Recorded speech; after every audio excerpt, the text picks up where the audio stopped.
বান্দিপোরা জেলার আজাজ এলাকায় গুলির শব্দ শোনা যাচ্ছে, পর পর গুলির শব্দ শোনা যাচ্ছে। এখন কয়েকজন জঙ্গি জঙ্গলে লুকিয়ে রয়েছে, খবর এনআই সূত্রে।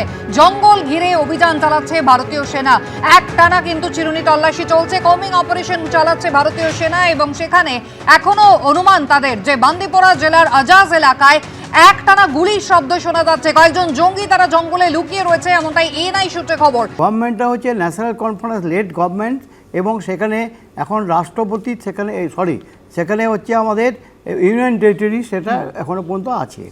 কথাটা হচ্ছে যে কাশ্মীর পুলিশ জেকেপিকে যদি 1993 থেকে দেখি, 93-তে যে এসটিএফ তৈরি হয়েছিল, যেটা আমাদের হোম মিনিস্ট্রি তৈরি করে দিয়েছিল কাশ্মীর পুলিশকে, যে মনে হয় যে এখানে জেকেপিটা আবার সেই 90s-এর যে জেকেপি ছিল সেই জায়গায় চলে গেছে।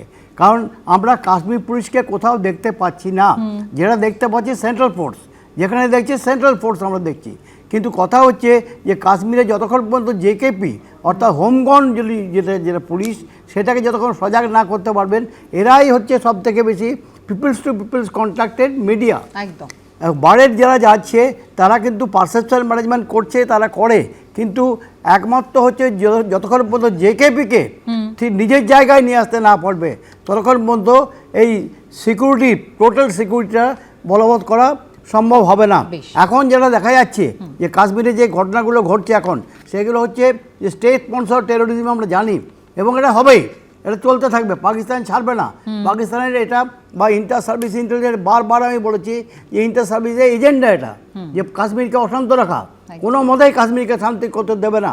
সেখানে যে আমাদের রিটালিয়েটরি অ্যাকশন বা যে কাউন্টার মেজার যাকে বলি, কাউন্টার মেজারে সেখানে দায়িত্ব অনেকেরই আছে, সেখানে গোয়েন্দারও আছে, ডেফিনেটলি আছে। শুধু তাই নয়, আমরা এপারের খবর রাখি, ওপারেরও খবর রাখি, কারণ ওখানে যে ক্যাম্পগুলো চলছে, যে কোটলিতে যে ক্যাম্পগুলো এখন আছে, বা মুজফ্ফরাবাদে যে ক্যাম্প এবং অফিসগুলো রয়েছে, সেগুলো গভর্নমেন্ট মিডিয়া জানে না তা নয়, কিন্তু এদের যে মুভমেন্টের যে এগুলো এত পোরাস বর্ডার।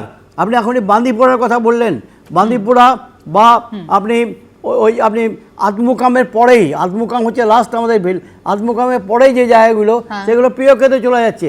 এবং এই সিজনটা যাচ্ছে না, ড্রাই সিজন, কারণ এখন বরফ থাকে না, এদের আনাগোনাটা বেশি জানে, এটা কিন্তু সব নন, সিকিউরিটি ফোর্স, আর্মি, বিএসএফ সবাই জানা কথা। ধীরে ধীরে